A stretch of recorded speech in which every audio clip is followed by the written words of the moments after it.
Now, Michelle Miller with the story of a smooth operator. Sylvester Stallone had the muscle, but some of the best moves in Rocky belong to a behind-the-scenes cinematic champ. The same guy who gave us chills with every hotel hallway turn in The Shining.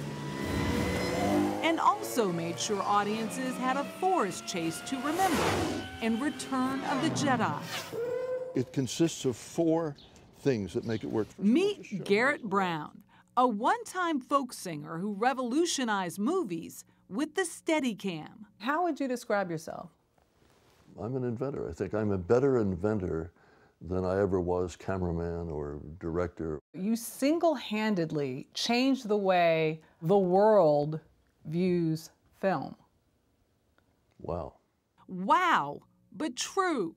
Before his creation, this is how Hollywood would get those smooth-moving shots, with cameras put on platforms called dollies or rolled on rails.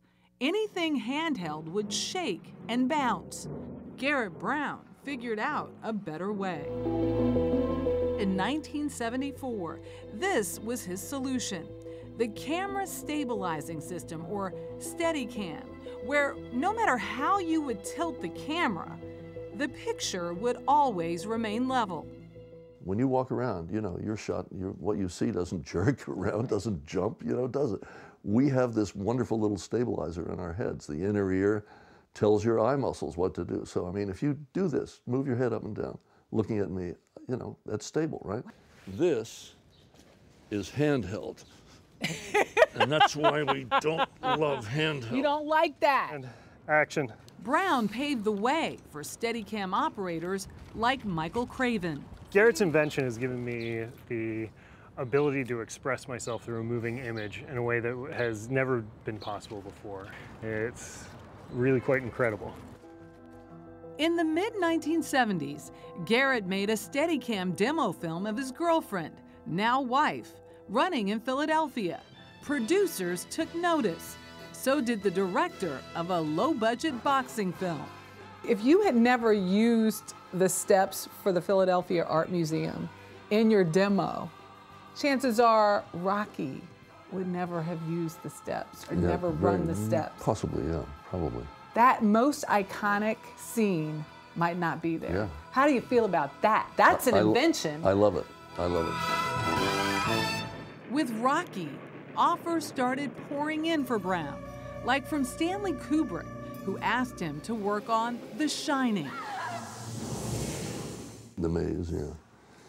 I actually shot almost all the moving shots in that film, all the stuff in the corridors, all the moving, and he had in his mind this eerie smoothness. And that we were able to deliver. That almost turned it into the hotel's point of view. Next, Martin Scorsese wanted him to shoot Raging Bull. I did the shot with, you know, with De Niro coming down and into the ring and all that. That was great. As soon as I started shooting in the ring, Scorsese had his guy pull me over and said, "You're fired." I said, "What?" I said, "Why?" And he says, "It looks too much like Rocky." The director would give him another chance with Casino. Scorsese did hire me again. There's proof. That's one of my favorite shots, actually.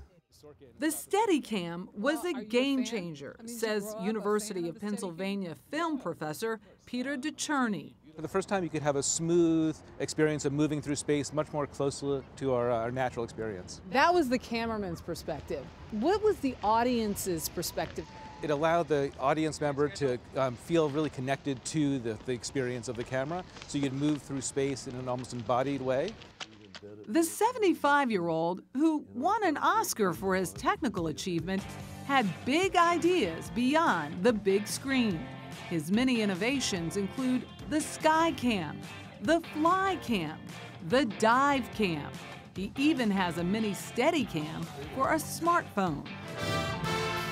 And it all goes back to these steps, where on this day, kids couldn't resist them. And in a corner, boxers sparred.